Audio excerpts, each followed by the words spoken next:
সরকারি হিসাবে 415 জন শিশু মৃত্যুর কোলে ঢলে পড়েছে, মায়েদের বুক খালি হয়ে যাচ্ছে। এটা সরকারি হিসাব, কিন্তু বেসরকারি হিসাবে এর সংখ্যা অনেক বেশি। আমরা পরিষ্কারভাবে মনে করি যে ইন্টারিম গভর্নমেন্টের সময়কালে সে সময় টিকা ওপেন টেন্ডারে দেওয়ার কারণে এবং সময় মতো টিকা না কেনার কারণে আজকে বাংলাদেশে এই পরিস্থিতি হচ্ছে এবং মায়েদের বুক খালি হচ্ছে, পরিবারগুলো সর্বশান্ত হচ্ছে। এবং আপনারা জানেন যে এই পরিস্থিতি এখনও পর্যন্ত কিন্তু এটা কমে আসেনি, বরং প্রতিদিন বাড়ছে। ইতিমধ্যেই আমরা দেখতে পাচ্ছি বাংলাদেশের প্রায় 58টি জেলায় এটা ছড়িয়ে গেছে।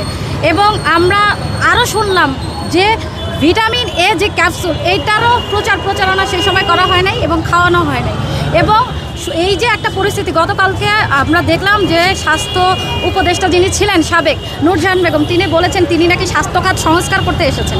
তিনি নাকি তার টিকা কেনা তার কথা ছিল না, তো তার সংস্কার হচ্ছে এই যে 450 শিশু ইতিমধ্যেই মারা গেছে, এটা ছিল আসলে তাদের সংস্কার। তো আমরা ক্ষোভের সাথে জানাতে চাই যে ইতিমধ্যেই যে ধরনের একটা মহামারী হিসেবে যে সরকারের যে ধরনের উদ্যোগ গ্রহণ করার দরকার ছিল, প্রত্যেকটা জায়গায় ফিল্ড হাসপাতাল থেকে শুরু করে পর্যাপ্ত আইসিইউর ব্যবস্থা করা এবং সেখানে জরুরি ভিত্তিতে সরকারি উদ্যোগ, সেইটার আমরা ঘাটতি দেখতে পাচ্ছি।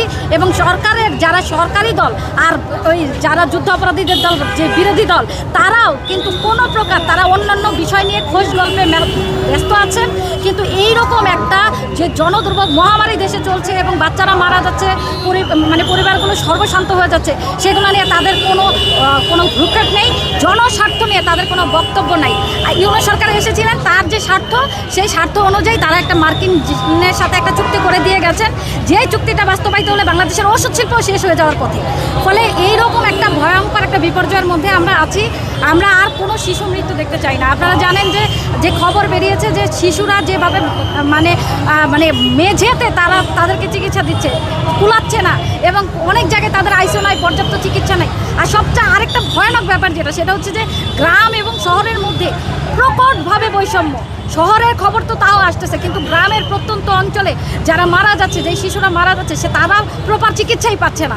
এবং আপনারা জানেন যে পাহাড়ের যারা, বিশেষ করে আলীকদম থেকে শুরু করে বিভিন্ন জায়গায় পাহাড়ের শিশুরা হামে আক্রান্ত হচ্ছে, কিন্তু তাদেরকে যে যথোপযুক্ত যে চিকিৎসা, সেটা কিন্তু সরকার দিতে পারছে না। ফলে আমরা পরিষ্কারভাবে দুইটা বিষয় বলতে চাই। একটা হচ্ছে যে ইন্টারিম যে গভর্নমেন্ট, যাদের দায়িত্ব জ্ঞানহীনতার কারণে, অব্যবস্থাপনার কারণে আজকে এই শিশুরা মারা যাচ্ছে, তাদেরকে বিচারের মুখোমুখি করতে হবে।